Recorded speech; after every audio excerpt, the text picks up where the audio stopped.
Do you think you're unlucky in love?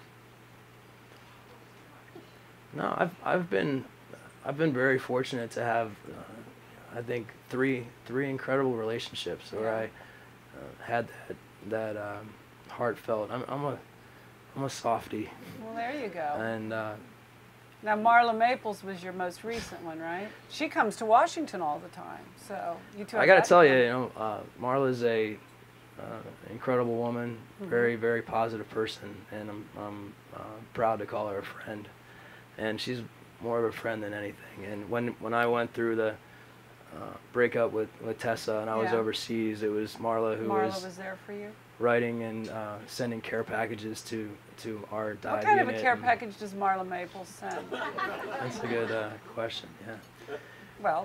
Well, first of all, she didn't know where to send it to, so she ended up sending it to the president of Palau, care of. And I came back to I came back to our tent village one day, and they're like, our OIC said, Lieutenant Baldwin, you had some packages that were sent to the president of Palau from Marla Maples. What is going on here?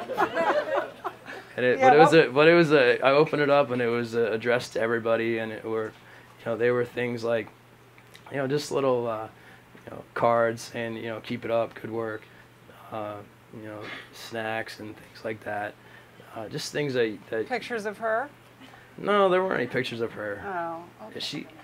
She's a real sweetheart, and you look at the media and how the media can really shape what people think about somebody, and I look to Marla as an example of that. The reason that because I don't want to belabor the woman thing, but there's a reason why I'm asking about it, because when I read your whole story and I meet you and I watch a lot of interviews with me, it just seems to me that you're tailor-made for a career in politics. And that you would be a natural. And I would imagine, I wouldn't be surprised if you told us that there have already been some political consultants who have, you're nodding. Well, I can wave the white flag because I'm a naval officer. So yeah, but you're not going to be a naval officer forever. Exactly. And one of the most special times that I had was after the show when I was in Hawaii. And I experienced something that I wasn't prepared for. And that was this incredible power to influence and push forward things that I was passionate about and to help out in the community. And when Governor Lingle came and said, would you be willing to help out with the health and fitness for the state of Hawaii? I said, well, yes, ma'am, I'd be honored to. And when I was out there last weekend and the mayor gave me a proclamation and said, October 12th will be known as Andy Baldwin Youth Fitness Day, and I returned to do a big day with the kids in Hawaii.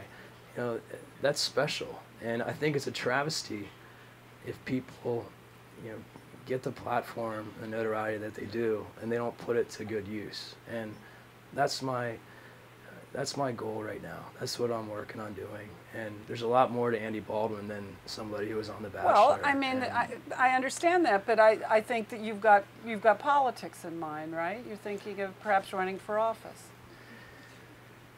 Well, I can speak from experience. My father was a two-term state representative back there. My dad, who's one of my heroes, and thanks, Dad, so much. It's in your blood. But he grew up on a farm, and he's an agricultural engineer, but he has this affinity like I do to really help out in the community. And people notice that, and they want to put people like that like public service in public service. In public service. And one of the proudest days I had is when he took out a 7-term incumbent who had been taken up by the establishment. You must have that competitive urge too. But then I also saw the other side.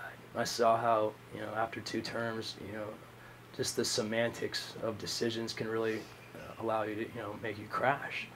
And I question sometimes whether there is too much bureaucracy involved in politics to really make a true impact. And the only way you can change it is to get involved.